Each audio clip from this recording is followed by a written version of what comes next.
육신의 아버지가 우리를 징계하여도 공정하였거든 하물며 모든 영의 아버지께 더욱 복종하며 살려하지 않겠느냐. 그들은 자신의 자기를 우리를 징계하였거나 모든 하나님을 위하여 계획과 사실을 정하게 하시니라. 함께 했습니다. 시작. 오늘 징계가 당시에는 즐거워 보이지 않고 슬퍼 보이나 후에 그로 말미암아 연단받은 자들은 의와 평강의 열매를 맺느니라.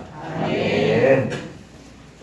이 말씀 보니까 징계를 받는 것은 하나님의 친자녀라는 증거다. 그런 말씀이 나와 있습니다. 또 징계는 하나님이 하나님의 유익을 위해서 하는 것이 아니라 우리의 유익을 위해서 징계를 주신다. 그렇게 말씀하고 있습니다. 징계를 받음으로 우리가 하나님의 좋은 것을 이제 받게 되고 징계를 통해서 하나님의 거룩하심을 닮아가게 된 줄로 믿으시기를 바랍니다.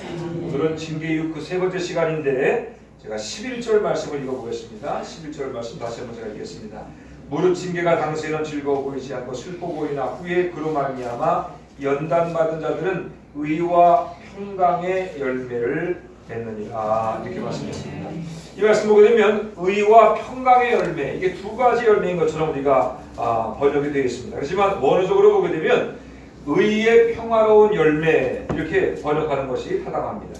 그렇게 될 때 이 부분은 하나님과 평화롭고 좋은 관계를 맺으며 살아간다 라고 하는 것으로 번역해 볼 수 있습니다. 그러니까 징계를 받음으로 말미암아 우리가 하나님과 평화롭고 좋은 관계를 맺으며 살아간다 라고 우리가 번역해 볼 수가 있습니다. 우리가 세상을 살아가는 동안에 가장 중요한 게 있다고 하게 되면 그것은 주님과의 관계입니다. 여러분, 사람과의 관계가 중요하죠? 네. 중요합니다. 남편과 아내와의 관계, 부모와 자식 간의 관계, 또 친구와의 관계, 사회에서의 관계가 굉장히 중요합니다. 그런데 이 모든 관계보다 더 중요하고 가장 중요한 관계는 뭐냐면 우리를 창조하신 창조주 하나님과의 관계다라고 하는 겁니다. 우리가 사람들과 좋은 관계를 맺어도 우리에게 유익이 있지만 만물을 창조하시고 만유 가운데 운행하시는 하나님 아버지 또 하나님이신 그리스도 예수와의 좋은 관계를 우리가 유지하게 되면 우리에게 좋은 일이 있을까요? 없을까요? 있어요? 없어요? 있으시죠? 여러분, 우리가 무엇보다 하나님과의 좋은 관계를 날마다 사명을 살아가는 여러분 되기를 주님 이름으로 부탁을 드립니다. 예수께서 말씀하시기를 우리를 포도나무와 가지에 비유했습니다. 우리는 가지와 같은 존재입니다. 우리가 가지와 같은 존재로서 수지 맞는 인생을 살려면 어떻게 하면 돼요?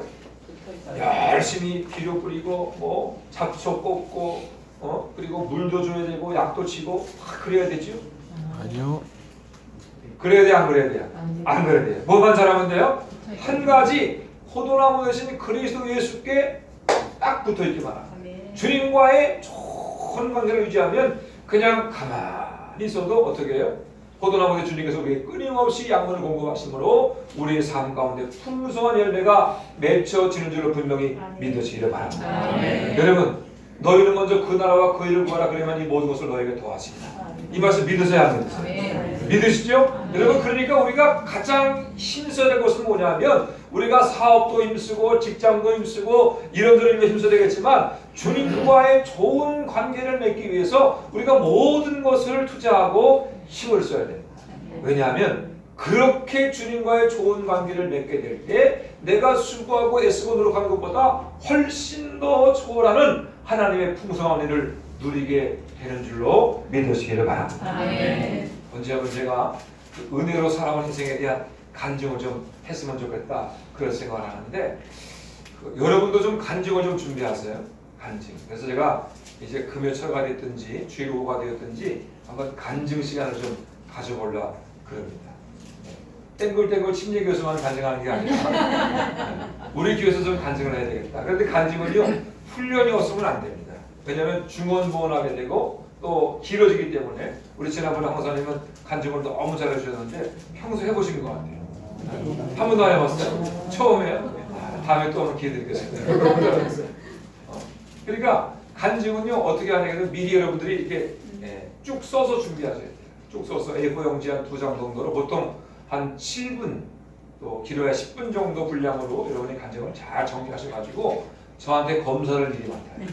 검사를 맡아가지고 혹시 용어에서 잘못된 거, 신학적으로 잘못된 거 있으면 빼고다고 해서 큰 틀을 유지한 상태에서 그 간증문을 가지고 간증하는 훈련이 되면 다른 사람들이 들으면서 은혜가 되고 아 간증은 저렇게 하는 거구나 그렇게 여러분이 알게 되니까 그래서 간증을 나누게 되면 은혜가 풍성해집니다.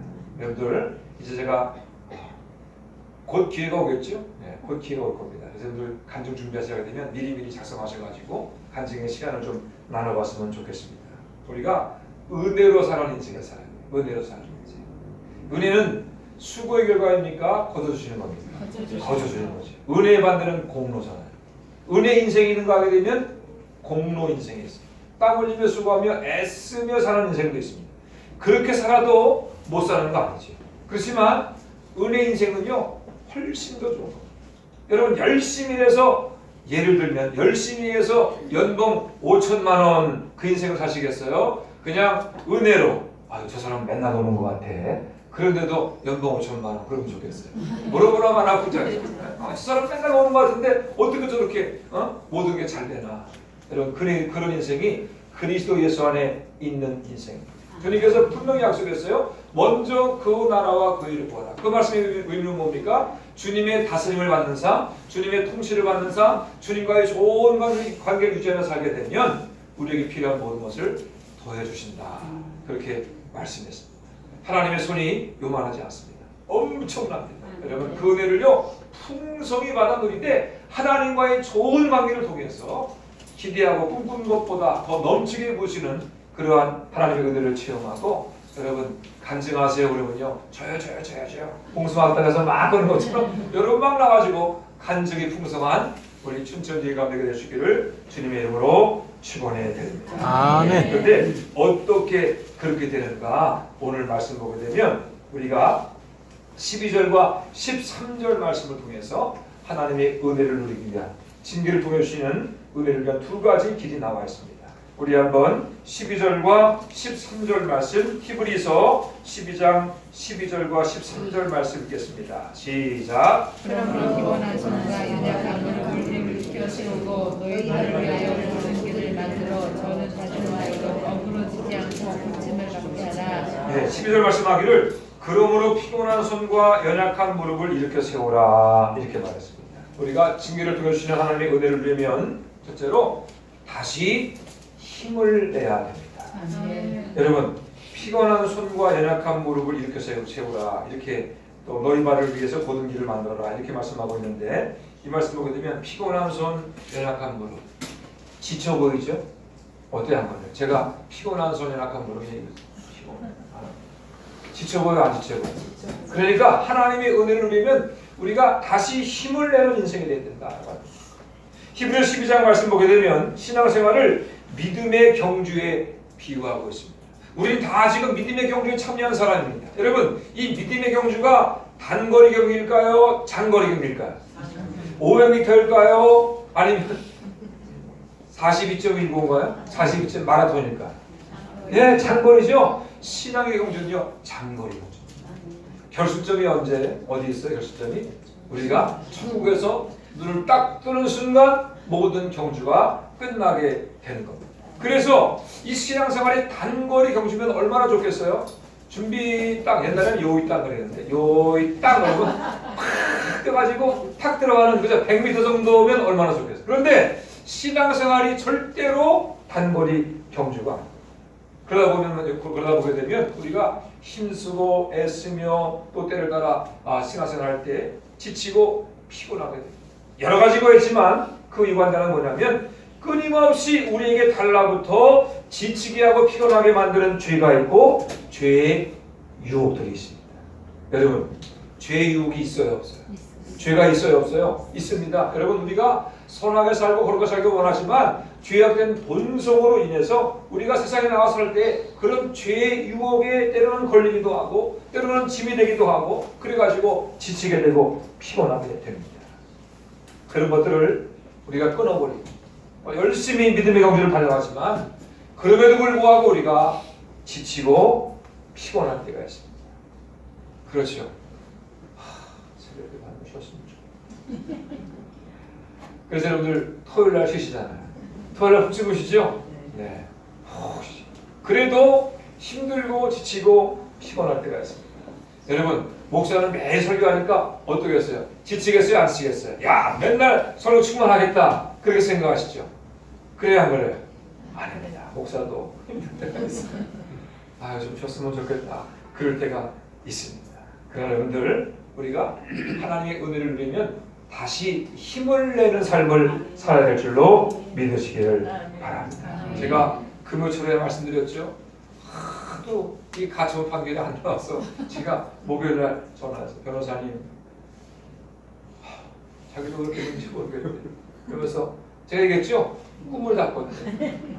목사님 거짓말이 아니고요. 제가 오늘 어젯밤에 춘천지에 있는 감리회가 꿈에 나왔어요. 꿈을 꿨어요. 그렇게 얘기를 했습니다. 제가 웃으면서 아유 꿈 꿨으면 됐습니다.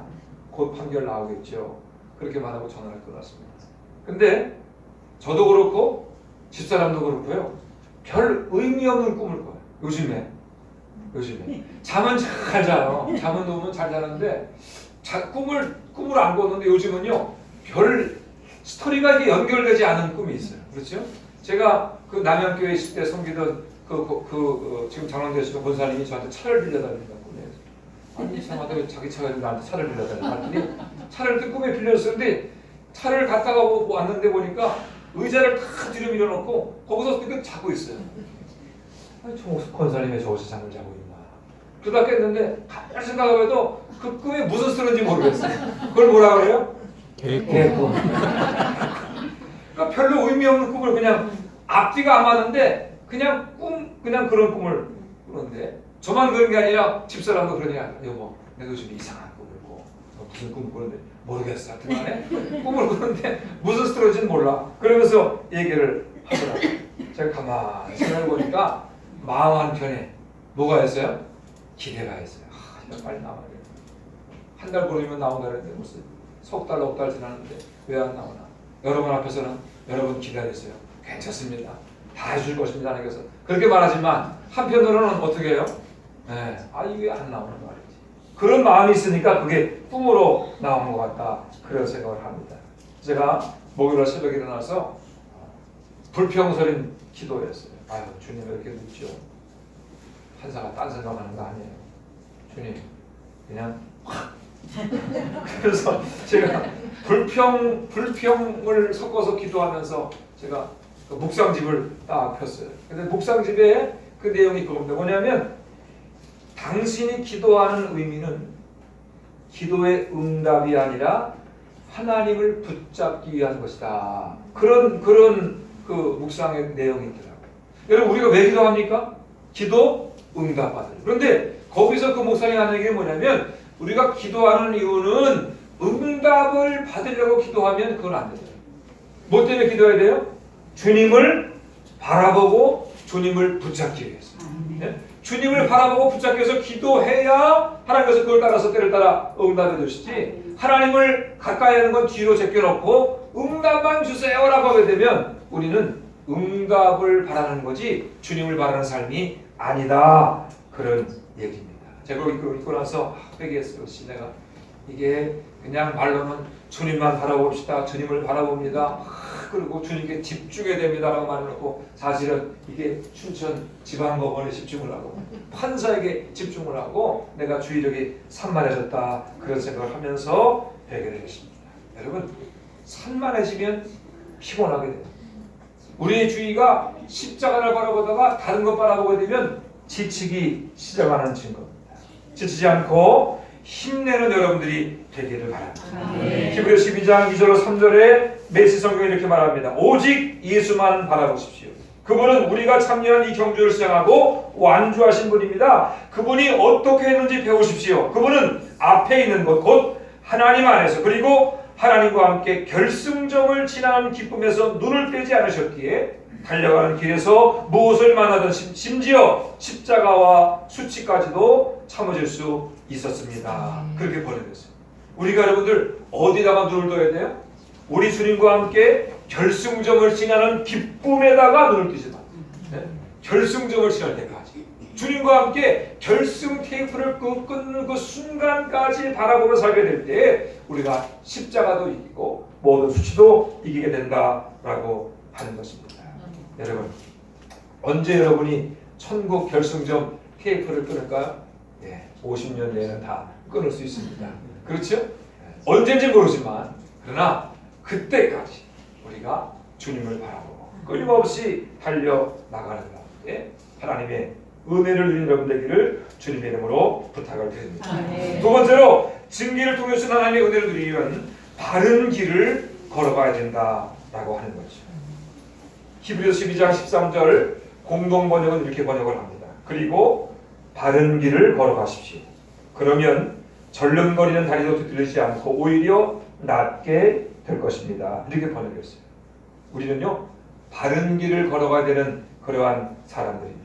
바른 길을 보겠습니까? 교회가 바라보고 교회가 나아가야 할 길을 의미하고 있습니다. 당연히 말씀의 길. 우리가 뭘 따라가야 돼요? 말씀을 따라가요. 또 뭘 따라가야 돼요? 예수님 따라가요. 주와 같이 길 가는 것 즐거운 일이야. 그래서 주님을 날마다 따라가야 됩니다. 말씀을 따르고 주님을 따르고 우리 가운데 역사하시는 성령의 인도하심을 따르고 그것 외에 다른 길이 있을까요? 그것 외에 다른 길 있어요, 없어요? 네, 있으면 알려주시기 바랍니다. 여러분이 말씀의 길, 주님의 길, 그 길 외에 다른 길을 따르는데 목사님 너무 좋아요. 그런 길 있으면 저한테 알려주시면 저도 한번 가서 그 길을 같이 걸어 보려고 합니다. 여러분, 그러나 우리에게 다른 길은 없습니다. 많은 사람이 간다고 바른 길이 아닙니다. 편하고 안락한 삶을 보장받는다고 바른 길도 아닙니다. 바른 길은요, 좁은 길일 수 있습니다. 외로운 길일 수 있습니다.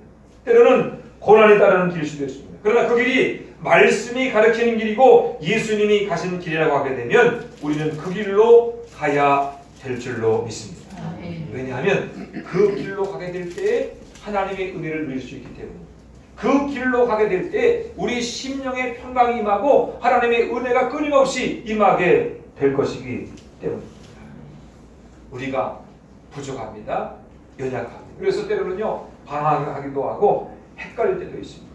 내가 잘 가는 건가 의심이 들 때도 있습니다. 그러나 우리가 언제나 바른 길을 가는지를 확인하는 길은 내가 판단하는 것이 아닙니다. 말씀을 통해서 내가 가는 길을 살펴보는 것입니다. 틀림없이 여러분들이 그 길을 갈 때에 주님의 음성이 들리고 있다고 하게 되면 그 길은 언제나 100% 바른 길입니다. 오래전에 이스라엘을 다녀온 적이 있습니다. 광야를 지나서 제법 풀이 있는 그런 길인데 거기 가니까 야산이 계속되고 있어요. 제가 높기도 하고 낮기도 하고 그런데 야산이 계속되는 지역인데 거기 한 사람이 겨우 다닐 만한 그런 길이요, 산동선을 따라서 계속 이어지고 있었습니다. 아무리 봐도 사람들이 다닐 만한 그런 장소는 아닌데 그런 곳에 길이 있는 것을 보고서 제가 가이드에게 물었습니다. 저쪽에 야산에 보니까 산동성에 길이 이렇게 나 있는데 저 길이 뭡니까? 그렇게 물었더니 가이드가 저거는요, 목자들이 양을 데리고 다니는 길입니다. 그렇게 설명했습니다.